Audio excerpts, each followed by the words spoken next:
Maharashtra state board की 10th standard की English language की फर्स्ट पोएम अ टीनेजर्स प्रेयर आज हम सीखने वाले हैं।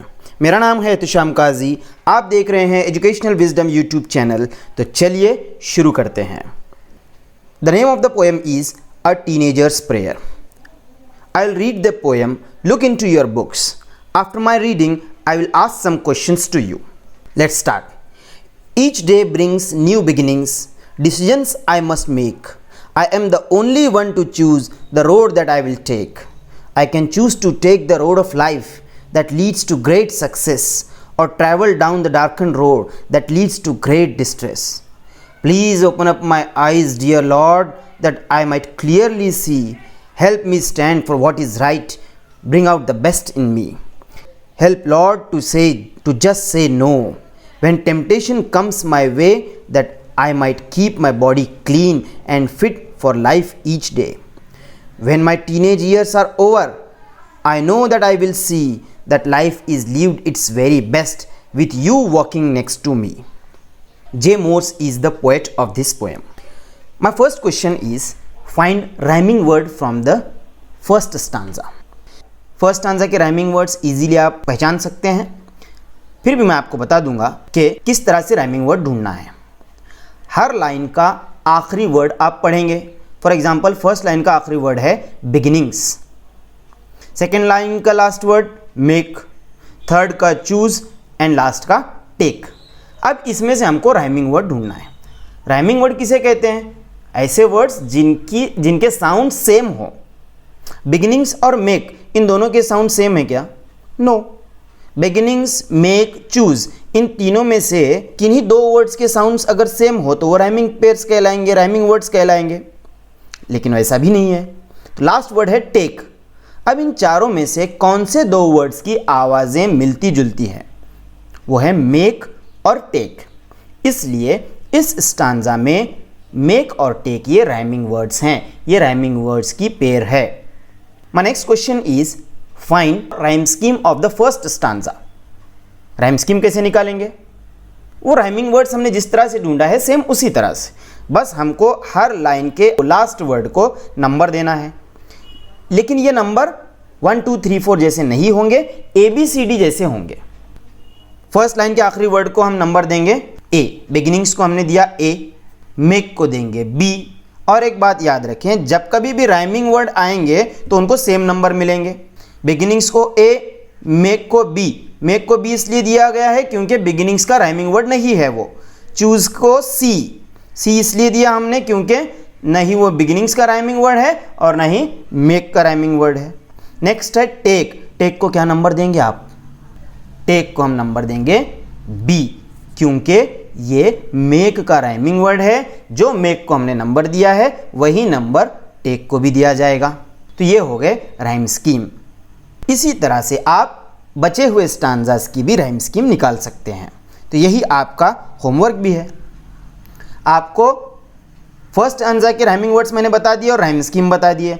आपको बचे हुए स्टांजास के राइमिंग वर्ड्स और राइम स्कीम्स निकालने हैं। Let's start now. अब मैं पोएम को एक्सप्लेन करूंगा वन बाय वन स्टांजा। तो फर्स्ट स्टांजा की first line, each day brings new beginnings, decisions I must make.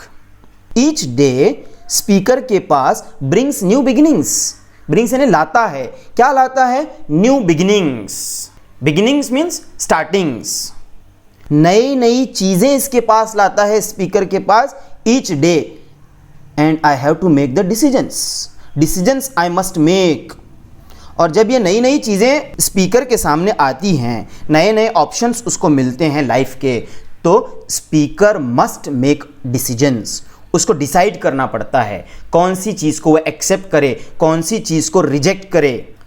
I am the only one to choose the road that I will take, because I am the only one to decide which option I have to take. क्योंकि अपनी जिंदगी हमको अपनी मर्जी से जीनी है। मर्जी से जीनी है का मतलब हम अपनी ज़िंदगी के जिम्मेदार हैं। हम जो सिलेक्ट करेंगे हमारी लाइफ वैसी बनेगी। इसलिए हम ही को ऑप्शन सिलेक्ट करने पड़ेंगे। The road that I will take, कौन सा रोड लेना है। रोड लेना का मतलब ये नहीं है कि ये एग्जैक्टली कौन से रोड पे आप चलेंगे। रोड का मतलब है यहाँ पे जिंदगी के अलग अलग रास्ते, जिंदगी के अलग अलग ऑप्शंस उसके सामने आते हैं रोजाना। न्यू बिगिनिंग्स, हर दिन उसके सामने नए नए ऑप्शंस लाता है। And the speaker has to select one of them, select करना पड़ता है उसको। I can choose to take the road of life that leads to great success. अब जितने ऑप्शंस रोजाना इसके सामने आते हैं उसमें से ये कहता है I can choose to take the road of life, ऐसी ही रोड ऑफ लाइफ सिलेक्ट कर सकता हूं मैं, यानी ऐसा लाइफ का ऑप्शन सिलेक्ट कर सकता हूं that leads to great success which will bring success to his life. अगर वो रास्ते पर अगर वो चलता है तो he will become a successful person, ऐसा ऑप्शन भी सिलेक्ट कर सकता है। या और travel down the darken road that leads to great distress, या ये भी रास्ता सिलेक्ट कर सकता है।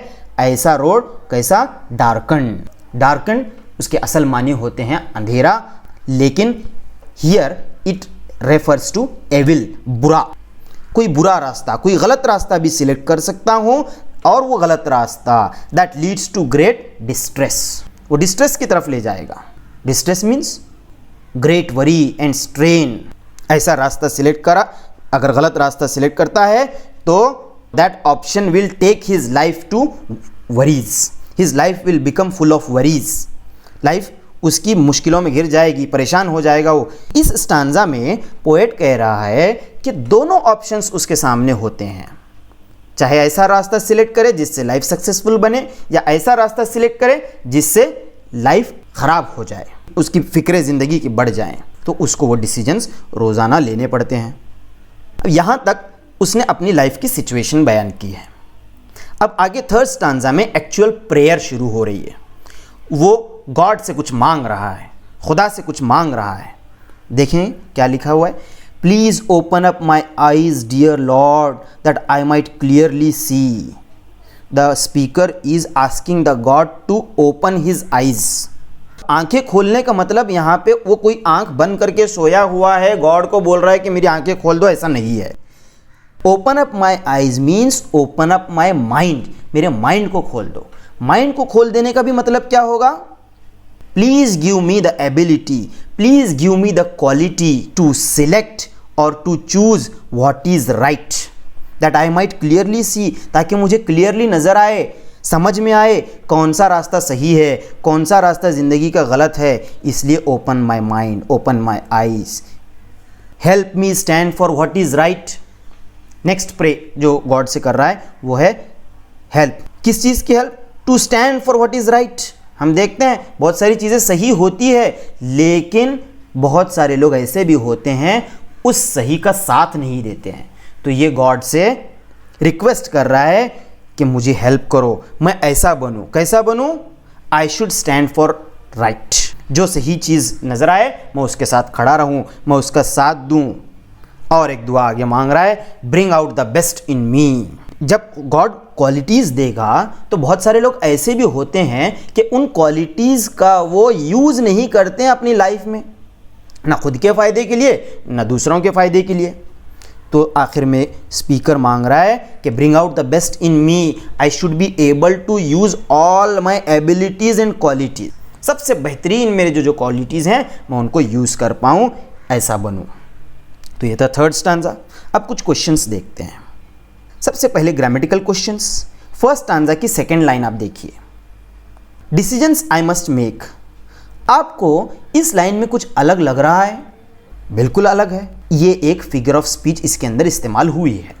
सबसे पहली बात है, फिगर ऑफ स्पीच कहते किसको हैं? Figure of speech means poet अपनी पोयम को इफेक्टिव बनाने के लिए डिफरेंट तरीके इस्तेमाल करता है, उन तरीकों को फिगर ऑफ स्पीच कहते हैं। और हर तरीके को अलग अलग नाम दिया गया है। जैसा कि इस लाइन में इसको इफेक्टिव बनाने के लिए पोएट ने जो तरीका इस्तेमाल किया है वो है वर्ड ऑर्डर को चेंज किया है। अब वर्ड ऑर्डर को चेंज किया किस तरह से? इंग्लिश में जो वर्ड ऑर्डर है उसमें सब्जेक्ट पहले आता है, फिर हेल्पिंग वर्ब, फिर वर्ब और लास्ट में ऑब्जेक्ट आएगा। लेकिन जो लाइन हम यहाँ पे देख रहे हैं इसमें डिसीजंस ये ऑब्जेक्ट है और शुरुआत में आया हुआ है। ऐसा नहीं होना चाहिए, उसको लास्ट में आना चाहिए और लाइन बननी चाहिए आई मस्ट मेक डिसीजंस, लेकिन ये शुरुआत में लाया। इसी को कहते हैं चेंजिंग द वर्ड ऑर्डर और इस फिगर ऑफ स्पीच का नाम है इन्वर्जन। सेकेंड स्टांजा की फर्स्ट लाइन देखिए, I can choose to take the road of life. इसमें जो फिगर ऑफ स्पीच यूज हुई है उसका नाम है मेटाफर। मेटाफर किसको कहते हैं? जब भी शायर पोएट किसी एक चीज को दूसरी चीज बोलता है तो उसको कहते हैं metaphor. For example road of life, इस लाइन में जो यूज हुआ है। ऑप्शंस ऑफ लाइफ, लाइफ में उसको जो जो ऑप्शन सामने आते हैं उसको ऑप्शंस को उसने कहा है road. That's why the figure of speech used in this poem is metaphor. Third line को देखिए सेकेंड स्टांजा की, और travel down the darken road. ये बहुत ही ईजी है, इसमें फिगर ऑफ स्पीच कौन सी यूज हो रही है? वो है एलिट्रेशन। एलिट्रेशन किसको कहते हैं? किसी लाइन में पोएट ऐसे वर्ड्स का यूज करता है जो सेम साउंड से शुरू होते हैं तो उसको कहते हैं alliteration. Use of the words that begin with the same sound in a phrase और sentence is called as alliteration. Alliteration की डेफिनेशन नेक्स्ट पेज पर, पेज नंबर 4 पर दी हुई है, आप वो पढ़ सकते हैं। नेक्स्ट स्टांजा, थर्ड स्टांजा की फर्स्ट लाइन एपोस्ट्रॉफ। इस लाइन में यूज हुआ है, मैं डायरेक्टली आपको कह दे रहा हूं कैसे यूज हुआ है एपोस्ट्रॉफ। एपोस्ट्रॉफ किसको कहते हैं? तो जब कभी poet, whenever the speaker, poet नहीं speaker, talks with an absent person, an abstract quality और an inanimate object, then it is called as apostrophe. किसी एब्सेंट पर्सन से बात कर रहा है जो सामने नहीं है, या किसी एब्स्ट्रैक्ट क्वालिटी से बात कर रहा है, फॉर एग्जाम्पल एयर से बात कर रहा है, या फिर इनएनिमेट ऑब्जेक्ट किसी बेजान चीज से बात कर रहा है, टेबल से बात कर रहा है, तो उसको कहते हैं एपोस्ट्रॉफ। इस लाइन में पोएट ने लॉर्ड से डायरेक्टली बात की, ऐसे बात की जैसे कि वो उसके सामने बैठा हुआ है, तो that's why it is apostrophe. ये हो गए figures of speech. Now come to the regular questions. Margin space में क्वेश्चंस दिए हुए हैं, अगर आपके सामने बुक है तो आप उसमें देख सकते हैं या फिर बुक लेके देखिए। First question is what is the age group of the speaker in the poem. क्या है एज ग्रुप? पोएम में तो नहीं दिया हुआ है, फिर कैसे पहचानेंगे? इजी है, टाइटल में दिया हुआ है। What is the title? A teenager's prayer. Teenager, teenager किसको कहते हैं? 13 से लेके 19 तक जिनकी एज होती है they are called as teenagers. तो इस पर से हमको पता चला age group of the speaker is teenage. Answer लिखेंगे टीनेज और teenager. Second question, what decisions does the speaker have to take. कौन से डिसीजंस लेने पड़ते हैं उसको रोजाना? ये भी इजी है, फर्स्ट स्टांजा में ही आंसर है इसका। Which road he must take, last line first stanza की, the road that I will take, उसको चेंज करके लिखना पड़ेगा प्रोज की सूरत में, which road he must take. Third question, what does each new day fetch. इस क्वेश्चन को करने के लिए आपको फेच की मीनिंग पता होनी चाहिए और वो है bring. What does each new day bring, क्या लाता है न्यू डे? फर्स्ट लाइन में आंसर है, बहुत ही सिंपल है, दैट इज न्यू बिगिनिंग्स। तो ये हो गए क्वेश्चंस फर्स्ट, सेकेंड और थर्ड स्टांजा से रिलेटेड।